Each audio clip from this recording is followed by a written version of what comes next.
They kicked him out after the boy drowned. Said he failed. Said he should have barked louder, moved faster, done more.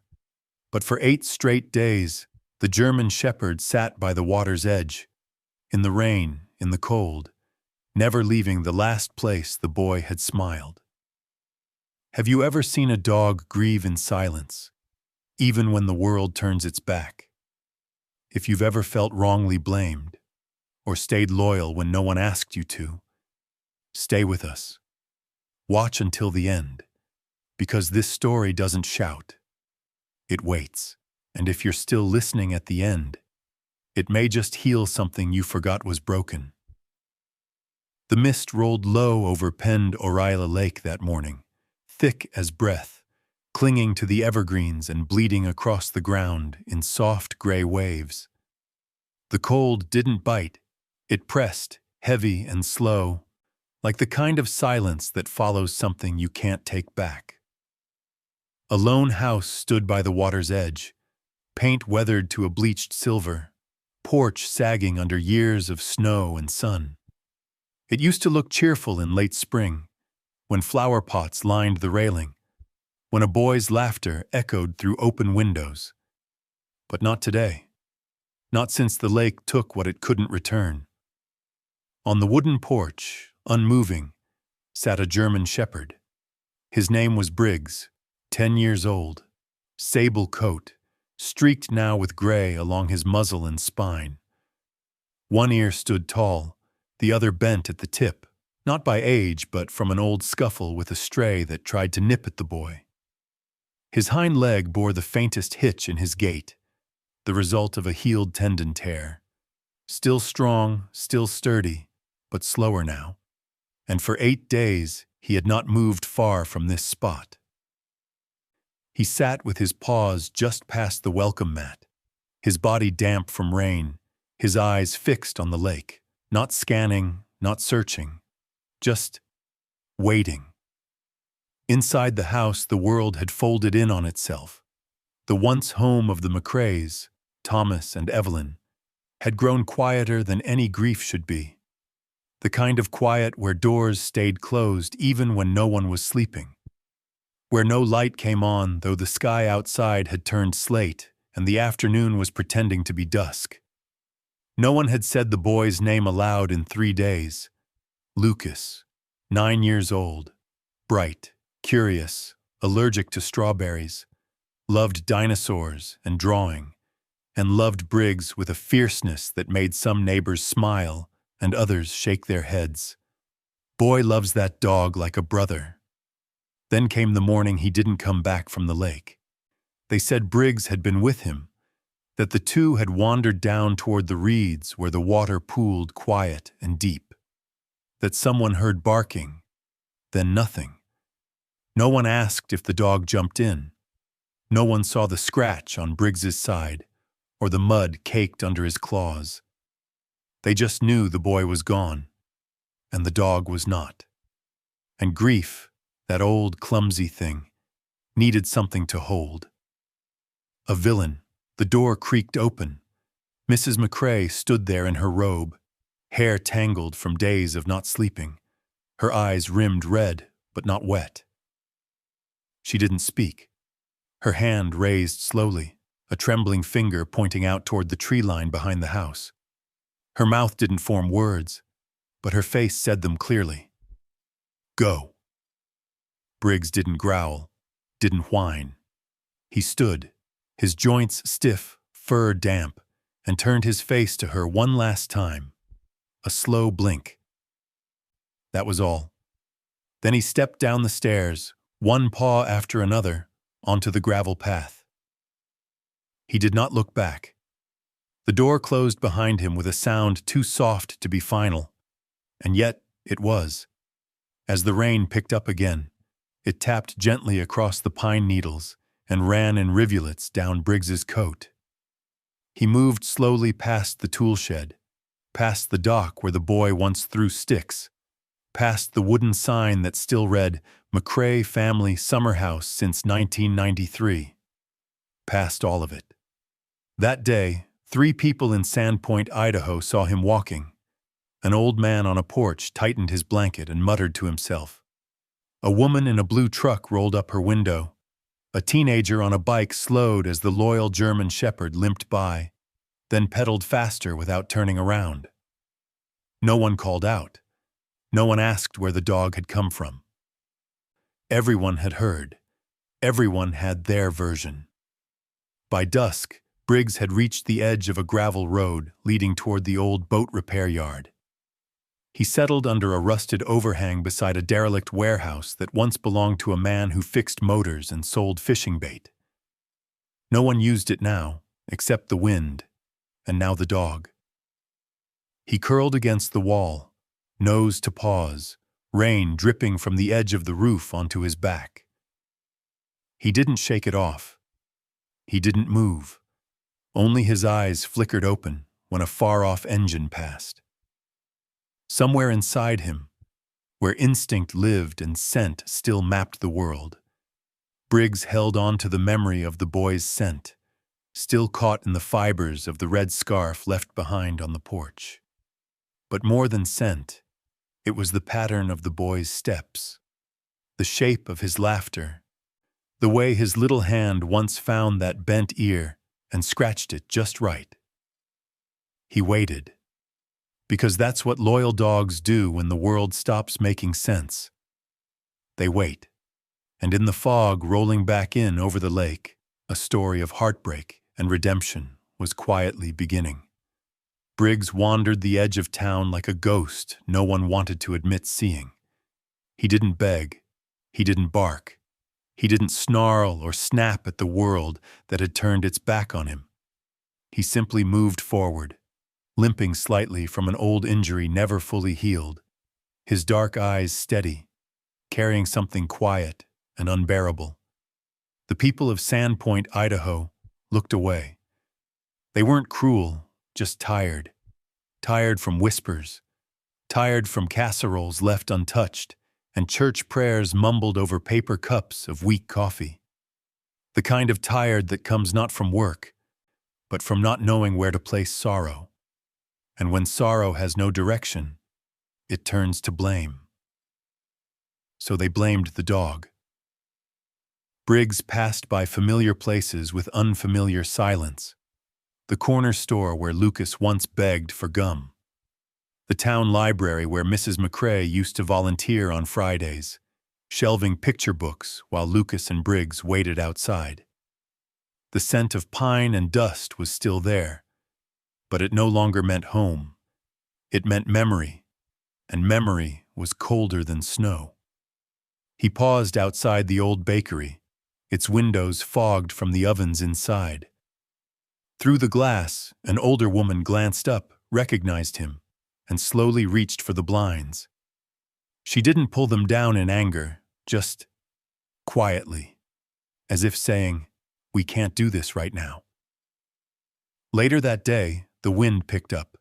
It blew dry leaves along the roadside and tangled fur against Briggs' flank. He padded toward the lake again, driven not by hunger, but by something more ancient, something only dogs and grieving souls seemed to understand. A place, a smell, the hope of something undone being undone. Back near the trailhead where school buses once dropped off laughing children, Briggs stopped. He sniffed the wooden bench where Lucas had waited for his mother every Wednesday afternoon. The smell had faded, but not completely. There was still something: sun-warmed denim, peanut butter sandwiches, the faint trace of bubblegum from a forgotten pocket. Briggs sat there for a while, not watching, just being, his breath visible in the crisp, late autumn air. A squirrel chattered overhead. Briggs didn't lift his head.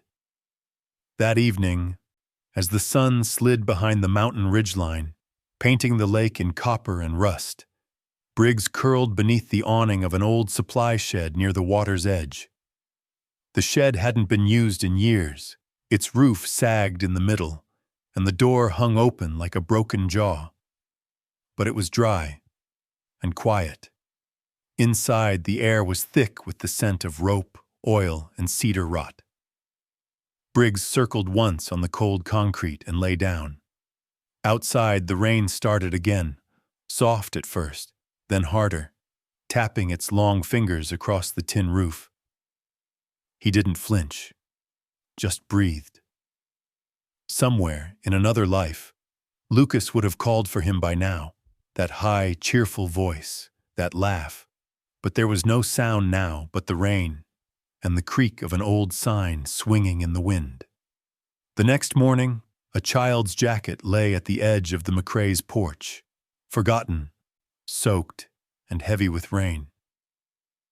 Briggs had nudged it there 2 nights before, carrying it gently between his teeth from the lakeside path. It had still smelled faintly of Lucas, but no one opened the door. No one picked it up. Briggs had waited on the porch for 2 more hours before walking away again. Some dogs bark at injustice, some bare teeth or run. Briggs did none of that. He simply kept coming back to the places where love once was, and that is its own kind of defiance. By the 3rd day of rain, Briggs had lost weight. His ribs began to show through his coat. His movements slowed, but still he wandered. Past mailboxes that once smelled of warm hands and envelopes filled with birthday cards. Past parks now empty. Past playgrounds where the swing creaked in the wind like a tired old metronome. He stopped once under a wooden awning near the ferry dock. Someone had left a cup of soup on the bench for the homeless man who sometimes slept there. Briggs didn't touch it. The wind shifted. Briggs turned his head toward the far end of the lake. There, beyond the tree line, where the ground dipped and the water pooled in shallows thick with reeds, Lucas had gone missing somewhere near there. The townspeople said it was an accident, that the boy had slipped, that maybe the dog had tried, but failed. Others weren't so kind. They whispered. But Briggs remembered the splash, the scream, the way Lucas's fingers had grasped at something, a rope, a dock edge, a jacket, and missed. He remembered the chaos, the wind, the bark that tore from his throat until it was raw, and then silence. But dogs don't recount. They carry. And Briggs carried it with every slow step, every paw print washed away by rain. That night, he lay under the same warehouse eave, tail curled tightly, eyes half-lidded but never fully shut. A noise in the distance made his ear twitch, not thunder, not footsteps, a hum, a car engine, not fast, slow, deliberate. Briggs didn't rise. Not yet. He simply watched as 2 headlights cut through the mist, approaching from the old patrol road near the water. He didn't know it yet, but inside that cruiser sat someone who had also known loss, someone who still left a porch light on that no one ever came home to, someone who didn't look away when pain sat unmoving in the rain. His name was Officer Eli Warner, and soon the story would begin to change. Officer Eli Warner didn't believe in signs, not anymore. Not since the day the Black Hawk went down and the radio crackled its final garbled plea. Not since the dust settled and the dog in his arms stopped breathing. He'd buried too many good men, too many dogs, and whatever faith had once held his spirit together had been worn thin by war, by silence, by the sound of a breathing machine in a hospital room after his father had lingered too long and said too little. He'd come to Sandpoint, Idaho for the quiet and for the space between people. But that night, something pulled him off his usual patrol route and down the old access road, skimming Pendorila's shoreline. Fog clung low to the ground, wrapping around the cruiser's tires like fingers. The rain had eased into a steady drizzle, the kind that darkens pavement, but never fully stops. His windshield wipers moved in a slow, tired rhythm, matching the dull ache behind his eyes. He'd only slept 3 hours the night before, and his hands still bore the faint scent of gun oil and old leather from cleaning his sidearm earlier. And that's when he saw the shape. Just off the road, tucked beneath the warped edge of an abandoned boat warehouse.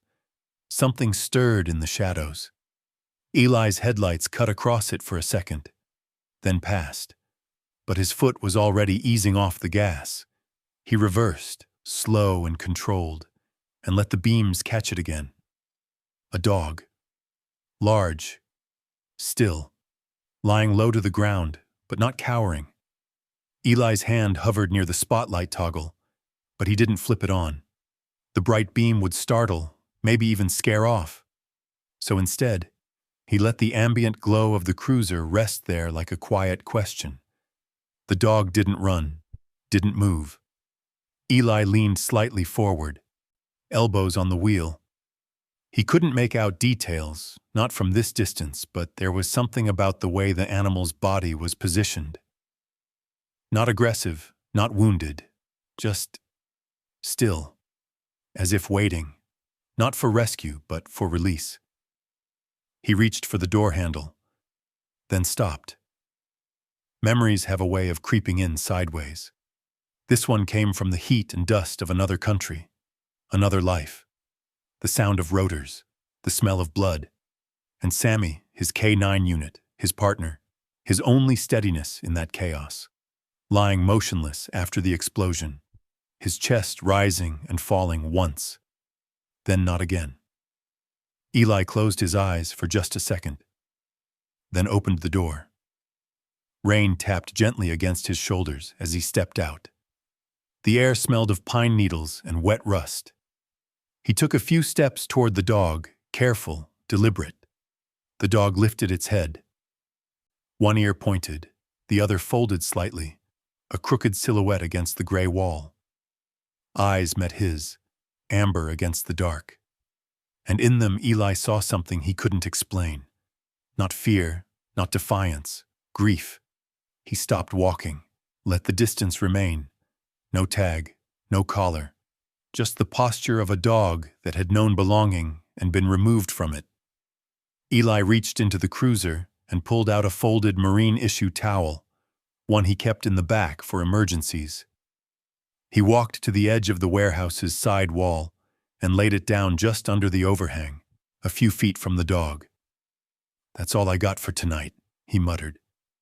Not to the dog, but to the air. Then he turned, walked back to the cruiser, and drove away. Briggs didn't move for several long minutes. The engine sounds faded. The taillights vanished around the bend. But the scent lingered. Not the cold metal of weapons, nor the sharp tang of fear, but something steadier. Leather, coffee, residual sadness. Briggs rose slowly and limped toward the towel. He circled once, then lay down, muzzle resting over the faint imprint of Eli's hands. His body relaxed. Not entirely, but enough for his breathing to slow. Across the lake, the lights of the McCrae home glowed dimly through the mist. Briggs didn't look that way. Some parts of loyalty aren't about longing. They're about endurance. Meanwhile, back in his cruiser, Eli drove in silence. The radio crackled with dispatch chatter, but he didn't answer. His mind was replaying the way the dog hadn't flinched, how still he'd been, how old his eyes looked. He thought of calling animal control, thought of checking the registry, but something in him said, wait. That night, Eli didn't sleep. Not because of noise or nightmares, but because something had shifted. A presence had settled in the back of his thoughts, not loud, not urgent, but insistent. In the morning he'd go back. Not because it was procedure, not because he was a cop, but because, for the first time in a long while, he'd seen something that refused to give up, even after everyone else had turned away. And that, Eli knew from experience, was how healing began. Quiet, unannounced, in the middle of a rainy Idaho night, beside a dog that refused to stop waiting. Morning came softly over Sandpoint, Idaho, with low gray clouds hovering just above the treetops. The lake barely moved, like a great breath held in place. Far off, a loon called once, its echo slipping between pine trunks and empty docks. It was cold, but not cruel, just enough to remind a man he was alive. Officer Eli Warner pulled up the gravel road just as the sun crested the peaks east of Pend Oreille. He hadn't slept well, not out of restlessness, but out of something quieter. Curiosity, maybe, or the kind of pull you feel when the world places a thread in your hand and waits to see if you'll follow. The warehouse looked the same, paint peeling, roof sagging, its rusted siding still streaked with yesterday's rain. But the towel he'd left? It was occupied. The dog hadn't left. Briggs lay curled on the marine towel, paws tucked, his coat still damp, but his breathing easy. He didn't lift his head when Eli stepped out of the cruiser. Just opened one eye and watched. The kind of look that didn't ask for anything but didn't refuse either. Eli crouched a few feet away, his boots grinding softly against the gravel. From the side pocket of his jacket, he pulled a small plastic container, leftover meatloaf wrapped in foil, nothing fancy. He set it on the ground, opened it, and slid it gently forward. "You look like you could use more than rainwater." No response. Briggs didn't move, but his nose flared, catching the scent. After a minute, he rose, slowly, carefully, limping forward. The limp wasn't dramatic. It was habitual, a softened gait learned over time. He reached the food and ate in slow, precise motions, never taking his eyes off Eli. There was no panic, no tail-wagging gratitude, just quiet necessity, as if this transaction was understood. I won't run if you don't push. Eli didn't push. Instead, he sat, let his legs stretch out in front of him, and leaned his elbows on his knees. The dog's breathing was loud enough to hear now, steady but slightly wheezy. Up close, Eli could see the age in him, graying at the muzzle, the way the skin beneath the eyes had loosened with time. But there was strength, too. On the inside of the back right leg, just above the joint, Eli noticed something else. A faint scar, straight, clean, surgical. Not a fight wound, not accidental. This dog had been treated once, professionally, maybe even trained. He made a note in his mind. He'd check local vet records later. But for now, he said nothing. Let the stillness do its work. Briggs finished eating and sat back, licking his chops once. His body settled into a loaf shape, front legs straight, back legs tucked beneath. A stance of both readiness and rest. Eli took it as permission. "You been on your own a while?" he asked softly. No answer. Of course. Just the wind tapping lightly against the warehouse siding. "I get that." Eli stood slowly, brushing gravel off his hands. He didn't move closer, just reached into the cruiser and retrieved a shallow steel water bowl. He filled it halfway from his thermos, careful not to spill. When he set it down, Briggs didn't hesitate. He drank, slow, long gulps. After that, Eli backed away, got into the cruiser, left again. But this time he didn't drive far, just around the bend, out of sight. He waited. 10 minutes. Then 20. When he returned, the dog was still there, sitting, watching the road he'd left on. Something caught in Eli's chest. A memory. A shadow of a shadow. Sammy, his old partner, used to do the same thing. Watching doorways, waiting at corners for a face that didn't always come back. That same patience. That same kind of loyalty that didn't need reward. That afternoon, Eli called in a favor to the town's animal control officer, a gentle, semi-retired woman named Carla. He asked if she had room in the temp kennel. Just one night, maybe two. No paperwork, just a roof and a bowl. When he came back to get Briggs, he brought a leash, but didn't use it. Instead, he left the door of the back seat open and stood a few feet away. Briggs looked at the car, then at him. He stood, limped forward, paused at the edge of the doorframe. Looked up once. Eli said nothing. The dog climbed in. That night, Briggs lay on a folded blanket inside the temp kennel, the space quiet and warm, with faint echoes of other animals long since adopted. Carla had left a small nightlight plugged in near the corner. Eli sat on the floor outside the gate, watching. Not studying, just being.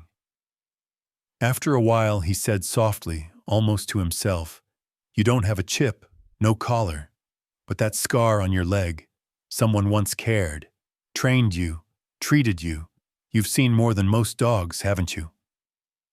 Briggs didn't move, just closed his eyes, a slow exhale. Eli stayed for another 10 minutes, then rose. Before he left, he glanced once more at the dog lying in silence and added, "You're not mine, not yet, but something tells me you were someone's." The next morning, he brought scrambled eggs, and when Briggs heard the boots on the linoleum, his ears lifted, not fast, not expectant, just enough to say, "I remember you." It was just after sunrise when Eli parked his cruiser across from the corner bakery on Cedar Street. The windows were already glowing warm from inside, and the scent of cinnamon and rising dough drifted faintly into the crisp morning air. He stepped in, not for coffee, not even for the apple fritters he usually couldn't resist. This time he came with a photo in hand and a quiet question in his chest. The photo was blurry, printed off the small station printer that always left one corner slightly smudged. It showed Briggs, standing in profile near the shelter kennel, a folded blanket behind him, one ear cocked, the other bent low. His posture was neutral, but his eyes, there was something behind them, something too steady to be wild, too weary to be free. Behind the counter, Mrs. Alden, who'd run the bakery for over 20 years, was folding parchment over fresh biscuits. Her silver hair was tied back under a pale blue scarf, and her hands moved with the rhythm of someone who had long since stopped needing to look down to know what she was doing. Eli waited. He didn't interrupt her rhythm. When she finally looked up, he didn't lead with a question, just placed the photo on the counter, gently. Her brow furrowed. She lifted the paper, stared for a long moment.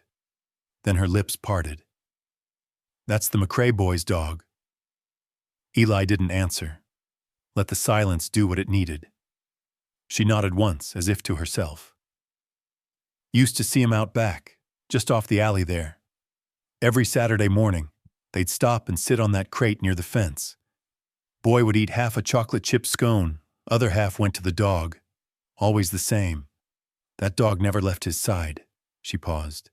"Even when the boy would fall asleep leaning on him. I used to think, that's what love looks like when it can't talk." Eli folded the photo back into his jacket. He visited the elementary school next. It was quiet, still too early for classes to start, but the janitor let him in with a nod and a thermos of coffee. Eli found the second-grade classroom just as Miss Parker was setting up for the day. She had been Lucas McCrae's teacher. A thin woman with soft, tired eyes, she greeted Eli with a tight smile, like someone who'd forgotten how to smile without apology. He didn't ask for much, just wanted to know if she remembered anything. Drawings, notes, anything the boy might have left behind. She hesitated, then crossed to the corner cabinet, unlocked a drawer. From it, she pulled a small, spiral-bound sketch pad with frayed edges and pages dotted with graphite smudges. She placed it in Eli's hands without speaking. He turned the pages slowly. The drawings were what you'd expect from a 9-year-old. Shaky lines, oversized heads, limbs too short or too long. But the emotion, it was all there. In every stroke, a boat, a dock, a boy and a dog, drawn again and again. On one page, the boy had drawn himself and Briggs in what looked like a small wooden canoe. The dog's tail hung over the side. The boy held a stick like a sword, pointing toward the lake's edge. A scribbled caption read, "Adventures with Briggs, Captain and Guard Dog." Eli frowned. He flipped back. There were other water-themed sketches, ponds, lily pads, even a fish with a comically large smile. But according to Mrs. Alden and what little he'd heard around town, Lucas McCrae had been terrified of deep water, could barely sit near the edge without getting nervous. So why would he draw himself in a boat? Eli looked at Briggs that evening with new eyes. The dog lay curled near the space heater in the back corner of the shelter room, his head resting on his front paws, ears twitching at every gust of wind that rattled the window. When Eli entered, Briggs looked up, not eagerly, not with expectation, but with recognition. The kind you don't get from food or repetition, but from a memory that's been quietly waiting to be named.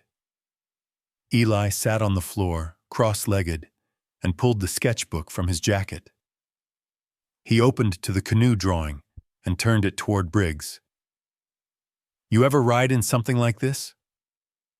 Briggs didn't move, but after a moment his nose twitched. He leaned forward, sniffed the page. His eyes lingered not on the boy, but on the boat itself. His tail thumped once against the blanket. Eli didn't say anything more. Just let the moment hang there, like fog before a storm.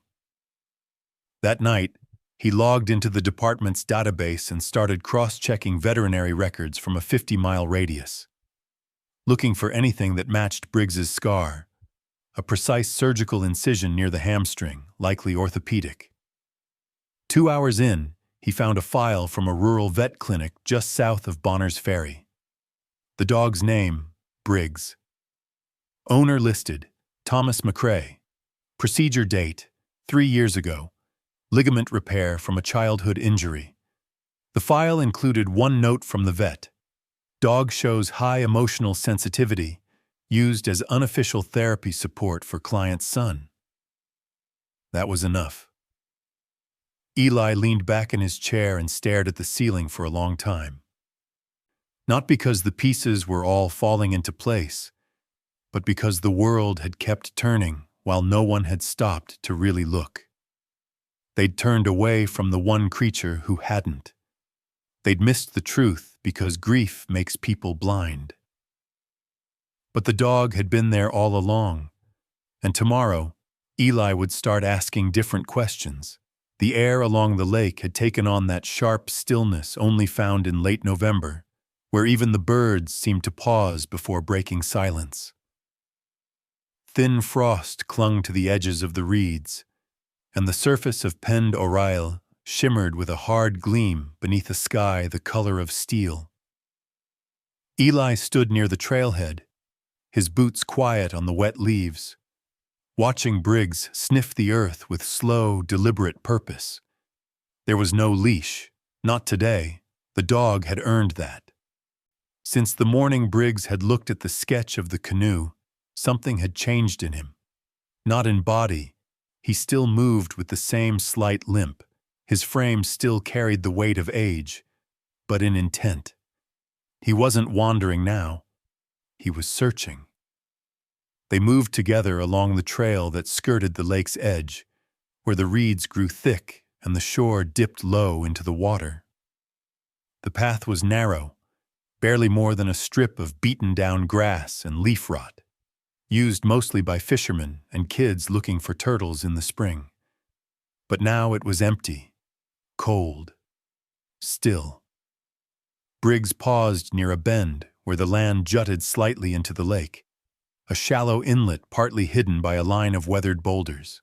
The water here was slow-moving, curled with debris, and laced with broken branches from the last windstorm. Eli watched as the dog stiffened. Nose low, tail horizontal, not wagging, just held steady like a flag waiting for a signal. Then Briggs began to dig. The motion wasn't frantic, not the way a dog goes after a squirrel or a buried bone. This was slower, measured. 2 swipes of his paw, then a pause to sniff. Then again, over and over, until the leaves and mud gave way to something man-made. Eli stepped forward and knelt. There, half frozen into the earth, was a small blue item, vinyl torn along one edge. He reached down and pried it loose. A child's raincoat. Navy blue. The kind with yellow buttons shaped like bears. The tear along the side was jagged but not random. Clean, sharp edges. Not a rip from a branch, not from teeth. Eli turned it over slowly. Then something else caught the light. Buried just beside the coat, partially sunk into a patch of darkened soil, was a small piece of metal. A boat cleat, snapped at one end, with dried rust and what looked like the edge of a screw still embedded in the base. Eli's fingers closed around it. This wasn't drift. This wasn't natural. This was equipment, hardware, human involvement. Briggs sat back, breathing hard, watching Eli without blinking. His body was still. Only his eyes moved. Eli pulled out his phone, took photos, then bagged both items carefully. He didn't speak, didn't comment. There was no one to hear it anyway. Only the wind, the lake, and the dog. Later that day, at the station, he submitted the items for preliminary analysis. Dirt samples, fiber residue. If there was blood, it had long since washed away. But the shape of the tear, the proximity to the cleat, it said enough. He checked the original case file on Lucas's drowning again. No mention of boating equipment, no inventory of surrounding debris, just accidental death, logged by a deputy who had since retired, a name Eli barely recognized. But something about it all didn't fit. A child afraid of water, a dog trained for emotional therapy, and now a jacket, torn by something mechanical, not natural. He returned to the shelter that evening. Briggs was resting near the heater again, but this time his ears twitched before Eli opened the door. He stood slowly, walked over, not close enough to crowd, but close enough to say, "I'm here, still here." Eli knelt beside him. He didn't pet him, just looked into those deep, patient eyes. "I think you saw something that day," he said quietly. Something no one wanted to believe. Briggs blinked, then turned his head slightly toward the window, where the last sliver of daylight hung low against the treetops. The following morning, Eli drove out to the inlet alone. He stood by the reeds, the cold creeping into his gloves, watching how the Wanneswand moved the surface of the lake just enough to unsettle reflections. He traced the shoreline with his eyes, where the canoe might have drifted, where a boy might have stood too close, where a boat might have pulled in. There were no docks nearby, no official launch sites, but the angle of the cove, the natural privacy, it would have made the perfect drop point. He walked the perimeter, found tire tracks embedded faintly in the frozen ground. 2 sets, leading to a thicket of pines, a small clearing. And there, sunken into the soft soil and nearly hidden beneath a mess of pine needles, he found a crushed soda can and a scrap of black nylon rope. It was too much, too coincidental, too clean. Back at the station, Eli made a note in the file, added the inlet to the investigation map, labeled the rope and can. But what weighed more than the evidence was the knowing look in the dog's eyes. That stillness, that steadiness. Briggs hadn't just been at the scene. He had tried to stop it. Or maybe he had tried to save Lucas and failed. Maybe he hadn't failed at all. Maybe he had stayed with the boy until the last breath, barking until his voice broke, then waiting at the water's edge until the people came, only to be blamed for being the one who remained. Eli sat long into the night with the file open in front of him. The office quiet, the building half dark. Outside, snow began to fall, not in sheets but in drifting spirals, soft and hesitant. He thought of the boy, thought of the dog, thought of the lake, and quietly, without words, he made a silent promise to both. I'll keep going, even if no one else looks back. Word always moved quietly through small towns, never loud, never official, just soft enough to settle like dust on windowsills. By the end of the week, everyone in Sandpoint knew. The police officer was keeping that dog, the one from the lake, the one they said let the boy die. No one said it outright, but Eli felt it. People moving slower when he walked into the store, conversations pausing when he stepped through a doorframe. A subtle chill, not of weather, but of wounded assumptions. He didn't flinch from it, didn't explain. Truth rarely needed a parade. It just needed time. But time wasn't something Thomas and Evelyn McCrae had left. Grief has no patience for uncertainty, and neither did they. So one bitter Thursday morning, they came to the station. They arrived quietly. No shouting, no warning. Just the sound of a car door slamming and footsteps on tile. Eli looked up from his desk and saw them through the glass. Thomas, in a worn brown coat, jaw clenched, eyes dull but sharp. Evelyn, pale, angular, her lips pressed so tightly together they barely looked like they belonged to a face once known for warm church smiles. Eli rose before they could knock. He opened the door gently. "Mr. and Mrs. McCrae," he said, his voice even. Thomas didn't answer. Evelyn stepped forward, her coat stiff around her frame like armor. Her eyes never left Eli's. "We heard you're housing the dog." "He has a name," Eli said quietly. "Briggs." That made her flinch. Just a twitch at the corner of her eye. That thing should have been put down the moment they found him soaked and standing over our boy's body. Her voice didn't rise. It didn't need to. The venom was quiet.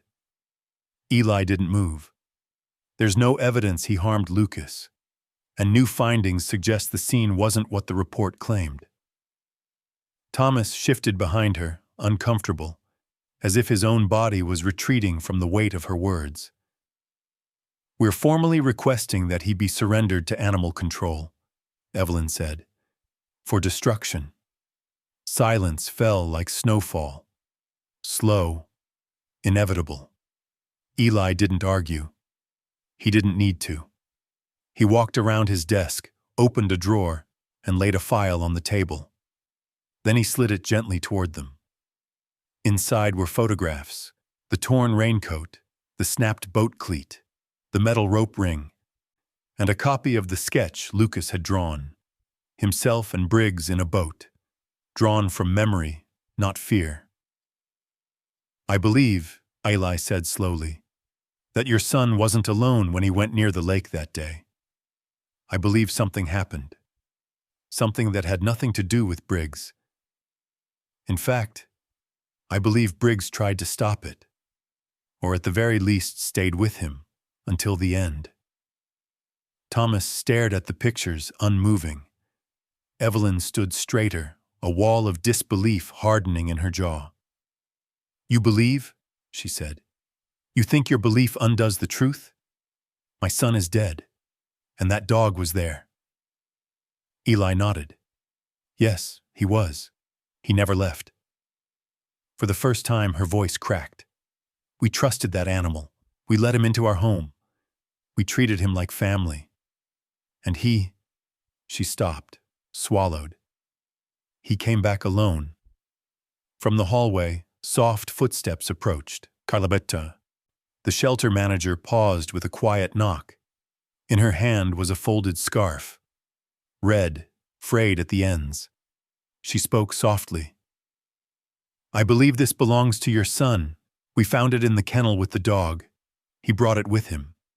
Never let go of it, even while he slept." Eli nodded toward her. Let him bring it in.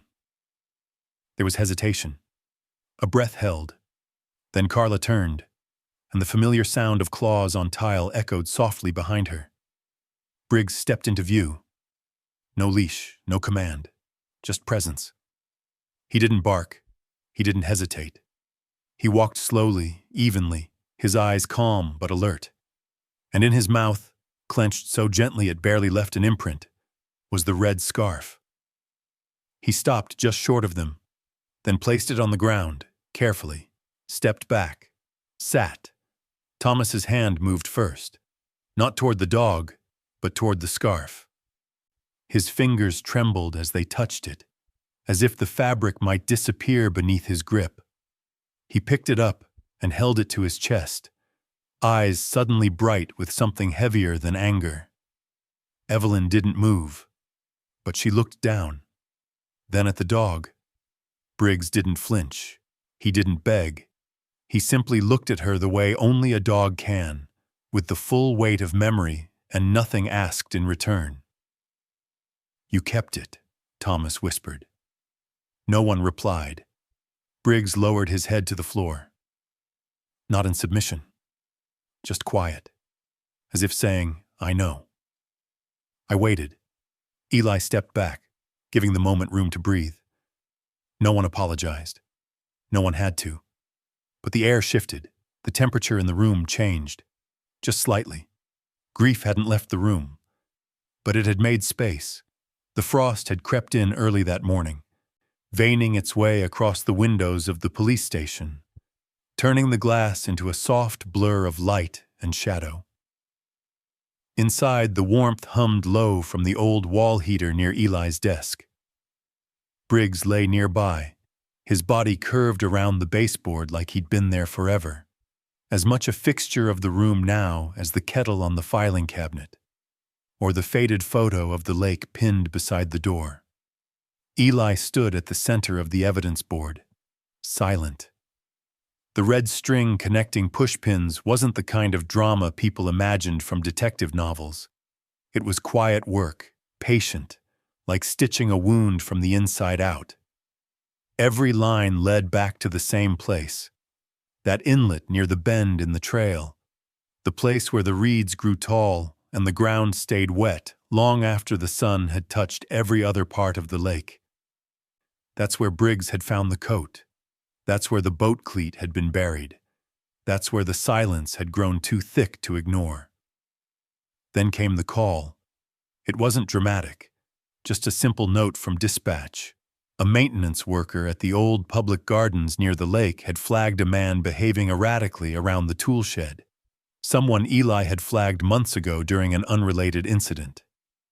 The name didn't mean much to most, but it caught in Eli's throat the moment he heard it. Graham Kelly, former groundskeeper, let go for misconduct. Nothing violent, at least nothing proven. But stories had lingered. Rumors about lingering too long around playgrounds, watching children too closely, always with an excuse, always just outside the line of official consequence. Eli's cruiser pulled up quiet and slow. There was no siren, no raised voice. Just boots on gravel, the creak of a rusted shed door swinging slightly open in the wind. Inside, the air was heavy with mildew and the faint, sour scent of kerosene. Empty cans stacked along the far wall, a cot with a thin blanket, a single photo taped to the beam above the bed, a child's drawing, torn at the edge, a dog and a boy by a boat. Eli didn't touch it, just stared for a long while. Kelly was found near the riverbank, half asleep, mumbling about boats and storms and things never meant to be said aloud. It wasn't a confession, but it didn't have to be. Sometimes the truth leaks through the seams of a man who's held it too long. Eli filed the report, passed the evidence to the state office, logged every word, every timestamp, every detail. But what stayed with him wasn't Kelly's incoherent ramblings. It was the way Briggs had reacted when Eli returned to the station that evening. The dog rose before Eli had opened the door. Not urgently, not out of fear, but with a steadiness that suggested he knew something had shifted, that the silence wasn't so heavy now. Eli knelt beside him, placed a hand gently on the dog's neck, fingers brushing the ridge of old scars beneath his fur. "You tried to stop it, didn't you?" he whispered.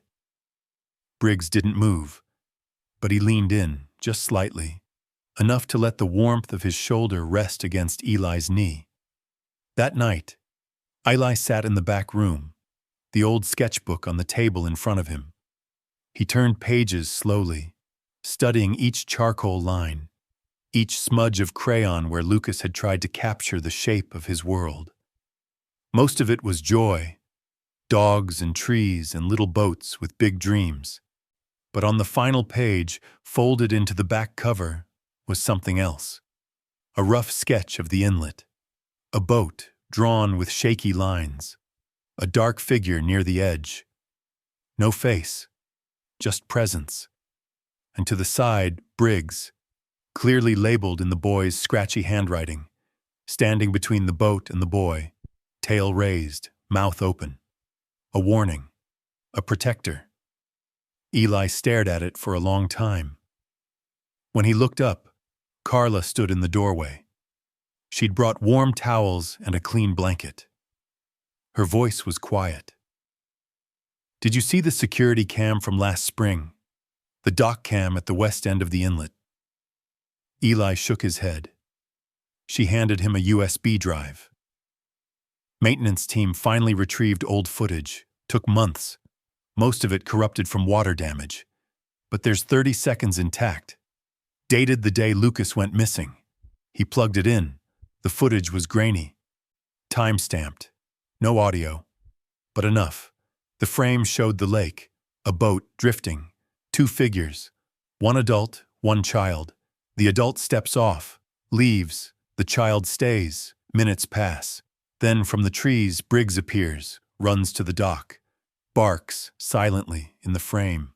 Circles. Tries to nudge the child away. The child stumbles. Emotion unclear. Then the dog lunges. Disappears from view. The frame freezes. Static. Eli sat back. Not all evidence comes with clarity. But this was enough. Enough to know Briggs hadn't failed. He'd fought. And no one had stayed to see that. But Eli had. The wind off Lake Pend Oreille was softer that morning, though the air still held the sharpness of late October. The kind that made your lungs feel cleaner, but your hands feel older. A crowd had gathered at the lake's edge. Not a large one, maybe 20 or 30 townsfolk. No speeches, no music. Just a fold-out table with a framed photo of Lucas McCrae, a boy with an uneven smile and a cowlick that refused to be tamed. He was grinning in the picture, eyes squinting against sunlight, arms wrapped around the thick neck of a German shepherd, whose face showed the calm of a soul too old for its body. Briggs sat beneath that photo now. Not lying down, not tense, just sitting, present, aware, still. Eli stood a few feet back, hands in the pockets of his long coat, hat pulled low over his brow. His badge was hidden. Today he wasn't here as a cop. He was here as a man who had watched too much go unspoken for too long. A few feet away, Carla stood beside Mrs. Whitaker, the retired art teacher. The town librarian leaned on her cane beside them. Even the baker, Mr. Farlow, had shut his shop for an hour to come. But no one spoke. It wasn't the kind of gathering that needed words. Everyone had lost something. Some had lost children. Some had lost faith. All had lost the illusion that silence ever protected anything at all. Eli heard the footsteps before he turned. Gravel shifting, slow, uneven. Then a voice worn down to something brittle. "Is it okay if I come closer?" It was Thomas McCrae, his wool coat buttoned wrong, scarf trailing. His face had aged 10 years since spring, but the hardness in his eyes had thinned. Behind him, Evelyn walked, hands clasped in front of her, chin tilted up like someone walking through a place they'd once loved, but weren't sure they could trust again. Eli gave a small nod. Briggs didn't move. His eyes tracked them, his ears twitching slightly at the wind, but his body remained still.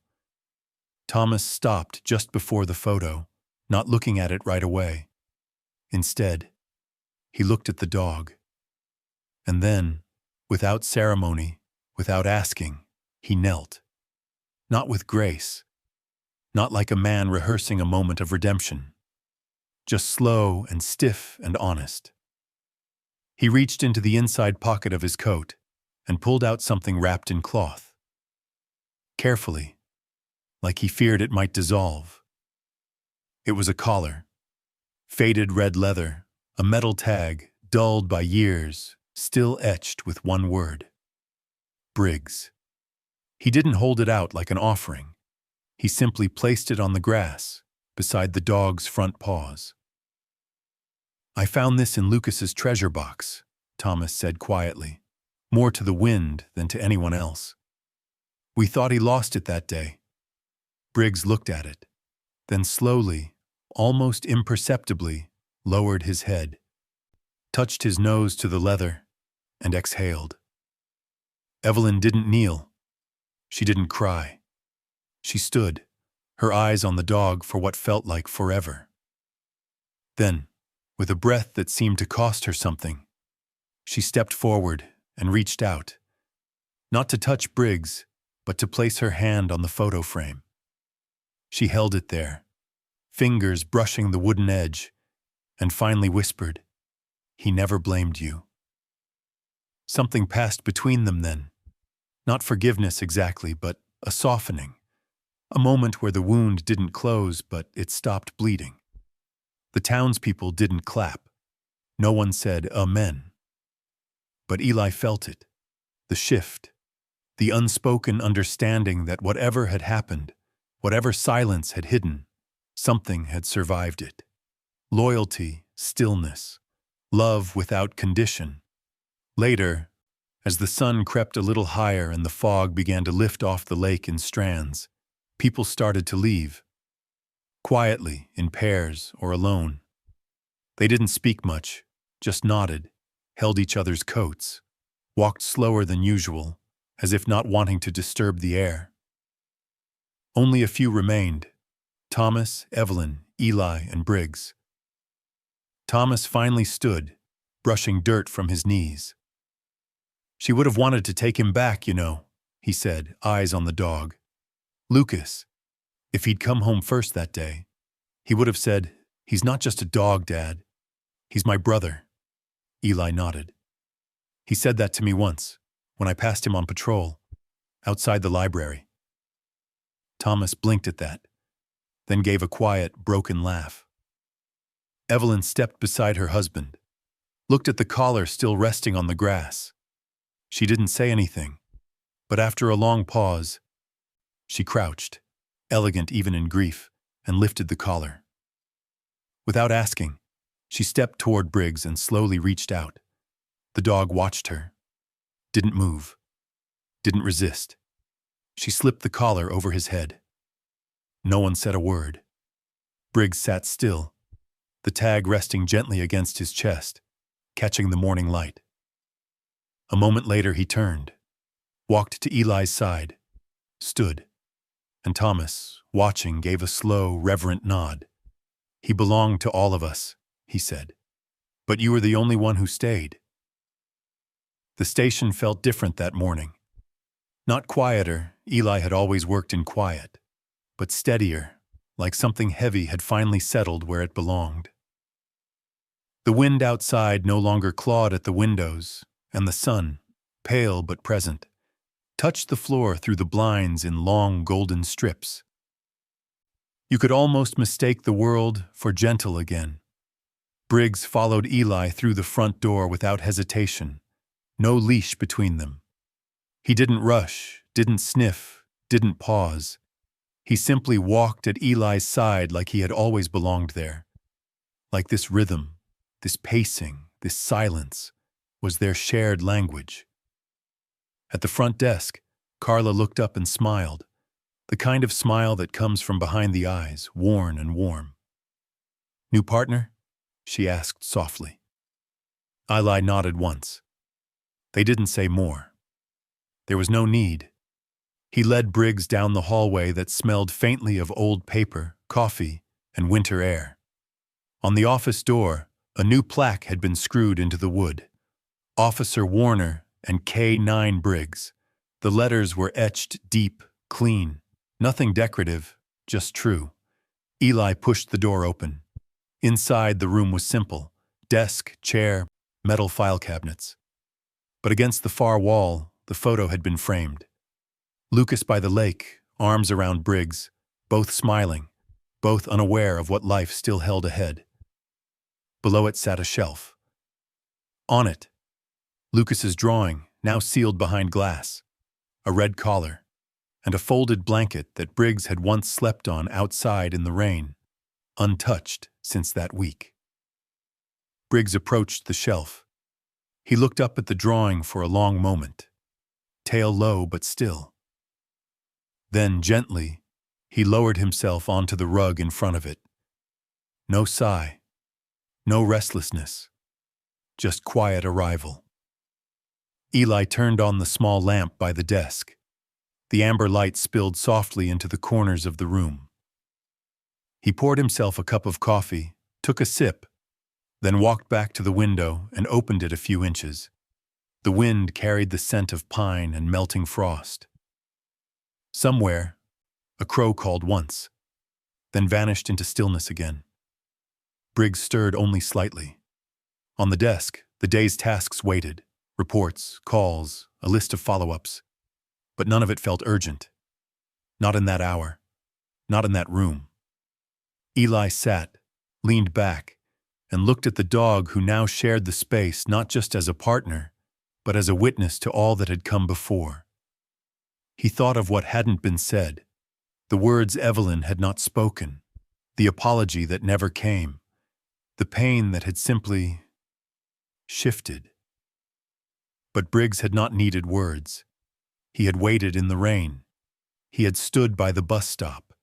He had watched the lake with eyes that held more grief than anyone wanted to believe a dog could feel. And when given the chance, when no one else stayed, he stayed. Now Eli did too. The wind stirred the curtain, the coffee cooled, and Briggs slept, ears flicking slightly at distant sounds, just as he always had. Just as he had beside Lucas. Just as he would now beside Eli. Time passed slowly in that office. The kind of slow that didn't ask to be hurried. Calls came in, officers came and went. And Briggs, he rose only when Eli did. Walked only when Eli did. But mostly he stayed, because staying for him was never passive. It was an act of quiet defiance. An answer to a world that had turned away from him. It was loyalty, practiced not in commands or tricks, but in presence. In returning again and again to the place where pain had once been, until it was no longer only pain. That evening, just before sunset, Eli stepped outside again. The lake shimmered far off in the distance. The sky was streaked in oranges and faded indigo. Leaves drifted from the cottonwoods lining the road. He held the door open behind him. Briggs walked out, stood beside him. Together they faced the road, the light, the cold, and all that waited in the days ahead. Neither said anything.